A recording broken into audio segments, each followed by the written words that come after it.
Bayu yang marah. Kira-kira ngapain ya si Ustadz itu ke rumah? Jara terus saja bertanya-tanya tentang apa yang terjadi di rumahnya. Masnya juga tidak memberitahu. Hari ini sekolah bebas karena guru sedang rapat. Ia memang tidak berencana untuk pergi kemana-mana, tapi ia sedang tidak segera pulang. Ia lebih tertarik melihat beberapa anak yang sedang bermain basket di lapangan. Ada apa sih, Jah? Nur yang baru saja kembali dari ruangan OSIS segera menghampiri Jara yang terlihat duduk sendiri di teras kelas yang langsung terhubung dengan lapangan itu. Gak sama si Bayu. Tadi aku lihat Bayu baru aja dari kelas. Tanyanya lagi karena ia tidak sengaja berpapasan dengan Bayu yang baru saja keluar dari kelasnya. Tidak biasanya, mereka biasanya lengket seperti perangko. Di mana ada Bayu di situ ada Jara. Seluruh sekolah juga tahu kalau Jara adalah pacar Bayu. Gak ah Nur, Bayu ngajak jalan tapi aku gak bisa, ucap Jara dengan wajah pasrahnya. Jara memilih kembali melihat ke arah lapangan, tapi terlihat sekali jika pikiran Jara saat ini tidak sedang di sana. Bapak kamu belum sembuh. Nur langsung teringat dengan keadaan Bapak Jara. Rumahnya dengan rumah Jara tidak begitu dekat, jadi mereka jika di rumah jarang bertemu. Jara menggelengkan kepalanya. Belum Nur, Bapak malah gak sehat-sehat. Kamu yang sabar ya, bapak kamu pasti sembuh. Apa ini gara-gara aku yang terlalu keras ya? Sudah berkali-kali Jara menyalahkan dirinya sendiri atas apa yang terjadi dengan bapaknya. Tapi tetap saja rasanya tidak akan cukup. Bapaknya juga tetap tidak sembuh dengan penyesalan Jara. Ya begitulah Jah, ucap Nur setuju membuat Jara mengerutkan keningnya.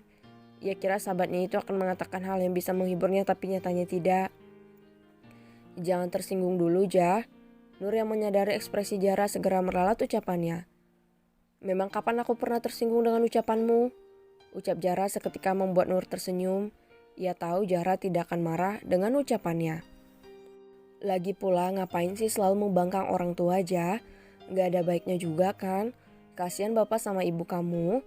Kamu tahu, kamu tuh anak baik. Jangan membuat kesan jelek pada orang tua kamu sendiri. Nur tahu Jara sebenarnya tidak seburuk kelihatannya. Dia memang keras tapi hatinya tidak pernah tega melihat orang lain menderita, apalagi ini karena dirinya sendiri. Aku hanya ingin merasakan kehidupan anak remaja pada umumnya Nur. Pulang sekolah pergi main, nongkrong mengerjakan tugas dengan teman-teman. Bukan pulang sekolah langsung ke masjid, ikut pengajian jika hari Minggu. Terus kapan waktunya buat aku? Bukankah itu membosankan? Nur tersenyum mendengarkan alasan Jara, ia segera menggelengkan kepalanya. Enggak Jah. Ucapnya dengan begitu yakin. Enggak apanya? Jara penasaran dengan lanjutan ucapan Nur. Enggak kok, kalau membosankan buktinya aku juga tetap bisa senang-senang. Aku masih tetap bisa ikut kegiatan ini itu. Kalau hari Minggu aku juga masih bisa jalan ke mall atau kalau tidak ke taman kota. Goya benar Nur ke mall. Jara tertawa membayangkan Nur yang pergi ke mall padahal dirinya saja yang terkenal gaul di sekolah. Jarang ke mall kalau tidak diajak Bayu. Emang anak kampung gak pernah ke mall apa? Protes Nur, gini-gini sekali atau dua kali aku juga pernah ke mall healing. Gayamu Nur. Ya itu cuma gambaran aja Jah. Gak ada yang membosankan, hanya tergantung bagaimana kita menjalaninya. Jah, percaya deh, gak semua yang terlihat membosankan itu benar-benar membosankan. Oga percaya sama kamu, celutup Jara. Ya emang jangan, percaya sama Allah saja, jangan sama hambanya termaksud sama aku. Iya Ustazah, ucap Jara sambil tersenyum. Amin. Nur malah mengamini ledekan Jara dengan menangkupkan kedua tangannya ke wajah. Loh, aku ngeledek loh. Ucap Jara yang kadang-kadang suka heran dengan respon positif yang selalu diberikan oleh sahabatnya itu. Ngeledekmu kan doa aja, makanya aku aminin. Ya ampun Nur. Ya Allah, minta ampun sama Allah. Walaupun Jara dan Nur tidak pernah sejalan tapi mereka selalu kompak. Persahabatan mereka sudah terjalin sejak kecil jadi tidak ada rahasia lagi di antara mereka. Selain itu, dari kampung mereka hanya mereka berdua yang satu kampung, membuat mereka pulang dan berangkat hanya berdua. Itu bukannya Mas Imron? Tanya Nur sambil menatap ke arah seorang pria dengan celana panjang hitam dan atasan kaos putih yang dilapisi oleh jaket Army tengah berjalan di pinggir lapangan. Hah? Zara langsung menghela napas. Tahu aja Mas Imron kalau sekolah lagi bebas. Keluh Zara. Padahal hari ini berharap bisa pulang sedikit sorean seperti hari-hari biasanya. Tapi ternyata baru jam 2 siang saja Imron sudah menjemputnya. Ya kan guru kasih pemberitahuan ke orang tua aja. Memang iya, aku kok gak pernah tahu. Kamu yang gak peka. Kamu habis ini kemana Nur? Zara kadang iri dengan Nur karena hidupnya lempeng-lempeng saja. Orang tua Nur tidak pernah membatasi pergaulan Nur. Lagian juga apa yang mau dibatasin? Lempeng-lempeng aja. Batin Zara menjawab sendiri keraguannya. Aku harus balik ke ruangan OSIS lagi, masih ada satu lagi rapatnya akhir-akhir ini Nur yang malah pulang petang karena beberapa kegiatan yang ia ikuti. Kalau kayak gini aku mending dulu ikut aja organisasi biar bisa pulang seenaknya kayak kamu. Keluh Zara lagi. Ya aku pulang sore kan memang ada alasannya. Bayu marah lagi sama aku. Akhirnya Zara berkata jujur pada Nur. Bayu sengaja menghindar darinya karena akhir-akhir ini Zara tidak pernah mau diajak pergi. Gara-gara kamu gak ikut dia? Tanya Nur lagi.